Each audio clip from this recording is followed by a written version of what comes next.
Hello, fellow Poke Cosmonauts. It's Poke Cosmos HD, and we're here in part 30 of Pokemon Emerald. In the last episode, we took on the Mimic Circle trainers, where they were very annoying because they always mimicked our moves, but surprisingly, it was not as hard as I thought. And just to let you know, Gardevoir gained a level because I used the spacebar to speed up because I need to heal up all my Pokemon, and I accidentally talked to a trainer that already battled, but he was part of the match call, like he wanted to re-battle, so I accidentally battled him, and Genetic PhD just leveled up, so nothing much there. So first we're just gonna battle this trainer, and that's it. There's really not much to talk about in this episode because I have nothing really to talk about. I do. Oh yeah, did I mention that? No, it is I, Tuna. Yep, he came back after like 10 episodes. I was just swimming in the ocean, and these mean men with fish nets just caught me, and it took me forever to get back. I see. So you're like on my way to my house, and like you just got caught by fishing. Yeah, I was swimming back to your fish tank where you keep me, and I got caught in the currents. Oh well. How would you do that? It was just you flushed me down the toilet again. I didn't think you were dead. Well then, you tried to kill me. No, I didn't. Everyone, you heard it here, folks. PokeCosmos HD attempted to kill me. Frick! Oh no, the assassins are back. Well, I really don't like it when my Java keeps saying me to update, but I don't have time to update! God, Java always tries to update, like, every day! That was a cheap excuse to get to my sound recording area. Right, because you have a sound recording. Guys, his sound recording is just his Mac. So you know the truth. Yeah, and a couple of friends and I, we know your truth. My truth? But we're not gonna say it here on PokeCosmos HD because it's a little too, how do I put it, saucy. That's right, because Satchmo has opened a second channel where he'll be discussing this. No, I'm not. Yes, PokeCosmos HD, named after his name, right? That's your new second channel. That was a failed attempt. That was a failed attempt. No, you heard it here, folks. PokeCosmos HD, Satchmo's newest channel, where he'll be posting daily vlogs, second videos, and VFX videos that he's been working on for a good 3 or 4 months now. I'm not working on VFX. Oh right, I shouldn't be telling them about your second channel yet. We don't have a second channel anymore. No, isn't that where you post your daily vlogs and VFX videos? I don't have VFX or vlogs videos. Oh, right, I got you. You heard it here, folks. Tuna likes to give out lots of fake information. I'm serious, like he's like trying to sell stuff on eBay to let you know. He's just selling counterfeit.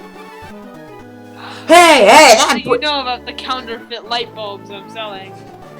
Because I saw them on eBay. And they weren't real light bulbs. Yeah. Anyways, and that boy hid behind that rock thing. Like he was disguised. Like I couldn't notice it. No, I couldn't notice it. Anybody could notice it. Like it was just looked too cartoonish. If you can understand what I'm trying to say. You Surf. And what I like about Surf in 3rd gen games is that they don't like affect all your team members. Unlike in 4th gen and 5th gen and so on, where Surf and moves like Earthquake, Surf, just like moves that affect both opponents, they also affect your teammates when you're in double battles, triple battles, or etc. Well, technically it's just your teammate, because in triple. I think Earthquake should affect your allies, but I don't think Surf should. It's Earthquake, like. Yeah, because Surf is like a tsunami that's going away from you. Yeah, exactly. Oh, and Poseidon gains up to level 37, which is awesome. Speaking of Surf. Okay. Wait, how could it? Oh yeah, because I used like Psychic like 3 times during that other battle where Dr. Genetic leveled up. Yeah. I mean, seriously, Psychic and Thunderbolt like my only moves on Genetic PhD, which I'm okay with that. I just wish I could I get... named him that. I decided to make that. Yep, name. and we all thank you for that. Yeah. And also, what was I else gonna say? Oh yeah, I want to talk about the Pokemon Rangers in this game. And like, I always got this confusion, or just like this debate with myself. Are they like the Pokemon Rangers that we all know and love, like from the spin-off games, or are they just like Forest Mounties or something? Speaking of the Pokemon Ranger games, no, I'm There's not. nothing to talk about. Okay, probably the only thing I can talk about is that probably like the first. Cosmos HD has decided to launch that on his new second channel. I don't have a freaking second channel. Come at me, bro. Fine, I'll come at you. You mad? Yeah, I'm not mad. Sorry. Yeah. So, what's there to talk about? Well, speaking of Pokemon Ranger, the first 2 games were okay. Well, they're actually pretty good. I actually like the second game the best. Shadows of Almia. I played through that game probably like 3 times, but Guardians of Signs or Signs of... I don't remember. Like, I have the game, it's so bad. Like, I breezed through The second one I didn't get because I didn't beat the first one, and the third one I didn't get because of how bad the reviews were. Dude, yeah, don't play the third game. I mean, and just anyone out there, don't play the third game if you're planning to. It's so boring. The story is not even that good. It's just too... You know what I think would be awesome? What? If you're as a ranger, you could have Pokemon battles and like transfer between games. They make it its own. Like, They did that sometimes, but like, anyways. So we're here in this odd place where we find Team Aqua Grunts right here, and he says not to go in the Weather Institute, which just triggers. Oh, we have to go inside the Weather Institute. Yeah, Weather Institute, boy. And oh yeah, awesome music. Oh yeah. And what do you have here? A little boy. When I was sleeping, everyone went upstairs. That sounded weird. Yep. And I never saw who was someone, and I'll probably cover that who that someone is, but who's obviously Lynette, who's this person that lives in that house with all those computers and boxes that lives close to the Meteor Falls. Spoilers. Technically I already showed the house, so... Spoilers! The sign for the house said Lynette's house, so... Spoilers! And we find a Team Aqua Grunt here, and she just like went on ahead with the battle. She just said, who's this boy? And then we just battle her.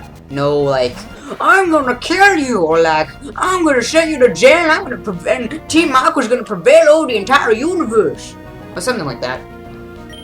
And I don't know about you guys, I mean, just to change the topic, but I'm excited for Pokemon Black and White 2. I am as well. I mean, I heard the soundtrack, which was already released onto YouTube, and man, it like brought back all my memories. Like, it had like, because there's this thing called the World Tournament, and you can battle previous gym leaders and champions from different games. So you can battle every generation gym leader and every generation champion. Wait, can you battle just regular Elite Four members? I don't think you can battle Elite Four members, but you can also battle trainers. Yeah, but you know they can't fit everything in the game. That's true. And also, it also had like the trainers from different regions, which was really interesting. So it even played their battle theme. So yeah, so suppose since this is a Hoenn game and we battle Hoenn trainers, we hear that like. In the game, there are going to be Hoenn trainers, and we hear their theme, but, you know, obviously remixed into Infernape are first introduced in Hoenn, contrary to popular belief. Infernape were introduced into Sinnoh. No, remember that Sato? We were discussing this earlier? My Infernape in Hoenn. Killed. Well, obviously you were hacking or playing on a ROM hack. No. You were playing on a ROM hack. No. ROM hack. No. Everyone knows that Infernapes were introduced in Hoenn. Everyone, tell PokeCosmos HD in the comments what generation Infernapes were introduced in. Oh, and you're just gonna leave out Torterra and Empoleon because they're all the starters. They were introduced in Sinnoh. Who's the fire type starter in Sinnoh? Obviously Chimchar. Which evolves into Monferno, which evolves into Infernape. Yeah, and little known fact, you can also find those three in the wild in Hoenn. It's the first time a Pokemon from another region has become the starter for the next. They also did that with Pikachu. That was in the anime. The terrible anime. Well, I mean, at first it was really good, and then probably I lost a bit of interest in it when the 4th gen series started, but then like towards the end it was really good, and now 5th gen, I mean, it's better than 4th gen, but I'm just not... Okay, I forgot... Tongue's getting tied. The season with like May and her little brother, I love that, but seriously, how many episodes can you take on just the Battle Frontier? Like, they had like 3 seasons of the Battle Frontier. Actually, it's just 1 season, it's just that was a ton of episodes. It was so irritating. I literally quit watching Pokemon solely because of that. And then when like the black and white episodes came out, and I was like, "Gee willikers, I'm gonna watch Pokemon again." Nope. I mean, I've been watching the anime for some time now, and I have to agree that I have to admit that like the 5th gen is better, has like better stuff than the 4th gen. But Sinnoh took forever to complete. Right? Well, technically all of them took forever to complete. It's just that Really? Sinnoh just felt very boring and stuff, except for the movies. The movies were really good. Yeah, the Sinnoh movies were good. I think the Darkrai movie, besides the first, the Darkrai movie was my second favorite, my third favorite Pokemon movie. The Giratina one has to be my first, the Arceus has to be my second, and the Darkrai has to be my third. Oh, mine is, first is obviously the first Pokemon movie, because that is the greatest. Second is the one with Entei and the Unknown. That one always creeped me out somehow. I don't know why. Well, I always loved it, even though it was like creepy. I mean, I loved it too, but it was like, again, kind of creepy. Yeah. And, my third is Darkrai, and... yeah, fourth is Giratina, I guess. I mean, I'm a fan of Giratina. And like, I don't remember the Arceus. Oh no, fourth is definitely the Lucario one. Dude, the Lucario one was actually pretty good. Yeah, and then fifth is Giratina. Yeah. I remember the Giratina one has to be my favorite because I was like eating like homemade chocolate cake with it. It was like such a good time. I read this study like forever ago that if you like have an experience or mainly hearing a song or some sort of an audio that's like repetitive that you hear like fairly often while you're eating a food, whenever you smell or eat that food, you'll think of the song or that memory. You got that from Good Mythical Morning. No, I heard about it in like a radio show. Oh, okay. Well, anyways, so here we find the administrator of Pokemon. I mean, not Pokemon. Team Aqua and Pokemon. yeah, the administrator of Pokemon. He lives in Japan. No dirt. You're going to meddle in Team Aqua's affairs? You're either absolutely fearless, simply arrogant, or bold. You're so cute, you're disgusting. You're so cute, you're disgusting. Hold on, and I'll pull you down, kitty. That sounds like a pedophile. I'll pull you down, kitty. That just sounds weird. And her name is Shelly. And she's probably like 11 years older than us. That's not weird. Oh, so as I was saying before, so now whenever I eat chicken pot pie, I think of the Bakugan theme song.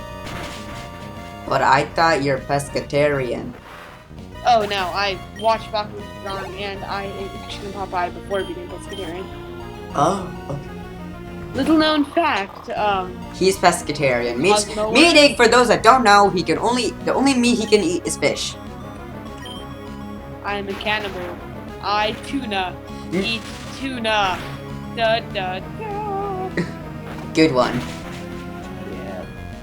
That means you're also Shia LaBeouf, right? Actual cannibal Shia LaBeouf. I don't know, but that song is just so funny, but yet so disgusting. I am scared of Shia LaBeouf. Me too.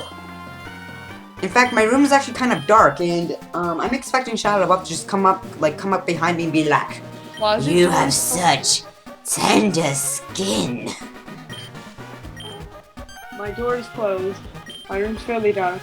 I can't see to the back of my closet, and it's dark in there. And thanks to us defeating the administrator, or known as Shelly, Also known as Shia. and here we find Castform, and I somehow selected to name him. I don't want to name him, so I'll just send him to the PC. Name him. And this is actually the scientist of the Weather Institute, and he'll actually be a very important character. Well, not important, but he'll be useful in the after game. You're using him? Yes, I'm using him. And we also shaved everyone. We shaved everyone in the building. Good job, guys. Did you love the Pokemon grooming game? Yep. Oh, okay. Oh my god. Why do I keep pressing A? I always expect like an option. Anyway, so we actually saved everyone from the Weather Institute. So in the next episode, I know this route is like taking forever to finish, but in the next episode, we'll continue on and possibly end up in the new city. And I have a story to tell. Yeah, we'll be telling a very interesting story. So I'll see you guys then in the very near galaxy, so stay tuned. See ya.